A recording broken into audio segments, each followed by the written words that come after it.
Hello అండి.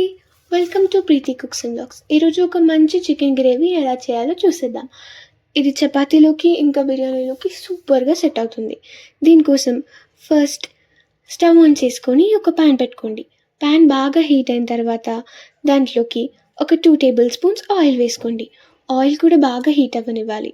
Oil బాగా heat అయిన తర్వాత పోపు దినుసులు వేసుకోవాలి. మీకు నచ్చితే చెక్క, లవంగా అవి కూడా వేసుకోవచ్చు. నేనైతే అవాయిడ్ చేశాను. ఇవి చిటపటమన్న తర్వాత దాంట్లోకి సన్నగా తరుక్కున్న 3 ఉల్లిపాయలు వేసుకోవాలి. ఉల్లిపాయలు కొంచెం మిక్స్ అయ్యి పింక్ కలర్ అయిన తర్వాత దాంట్లోకి 2 రెమ్మలు కరివేపాకు వేసుకోండి. ఇదంతా బాగా మిక్స్ చేసిన తర్వాత ఒక టీ స్పూన్ అల్లం వెల్లుల్లి పేస్ట్ వేసుకోవాలి. అల్లం వెల్లుల్లి పేస్ట్ పచ్చివాసన పోయేదాకా బాగా ఉడకనివ్వాలి. ఆనియన్స్ బ్రౌన్ అయిన తర్వాత ఉప్పు ఇంకా పసుపు వేసి కడుక్కున్న చికెన్ దాంట్లోకి వేసుకోవాలి.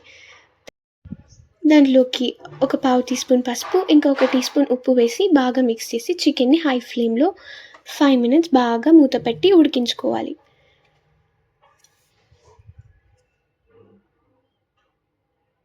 చికెన్ కొంచెం ఉడికిన తర్వాత దాంట్లోకి 3 సన్నగా తరుక్కున్న టమాటాలు వేసుకోవాలి. టమాటాలని మూత పెట్టి బాగా మగ్గేదాకా ఉడకనివ్వాలి.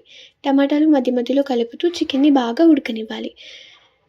టమాటా బాగా ఉడికిపోయిన తర్వాత ఒకసారి మిక్స్ చేసుకొని దాంట్లోకి 2 టీ స్పూన్ల కారం వేసుకోవాలి.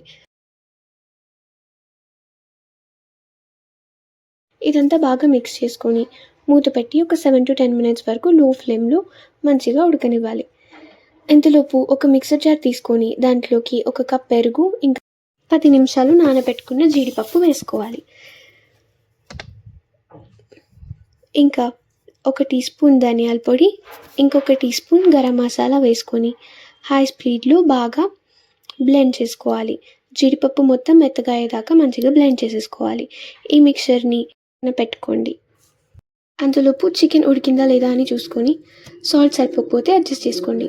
తర్వాత ఇందాక మనం మిక్సీ పట్టుకున్న మిక్చర్ దాంట్లో వేసుకొని బాగా మిక్స్ చేసుకోవాలి. అవసరమైతే కొంచెం వాటర్ వేసుకొని మంచిగా మిక్స్ చేసేసుకోవాలి. దీన్ని ఒక 10 మినిట్స్ లో ఫ్లేమ్లో మంచిగా ఉడకనిస్తే మన చికెన్ గ్రేవీ రెడీ అయిపోతుంది. కొత్తిమీర వేసుకొని సర్వ్ చేసేసుకోవచ్చు. ఇలాంటి మరిన్ని రెసిపీస్ కోసం మా పేజ్ని ఫాలో అయిపోండి. Thank you.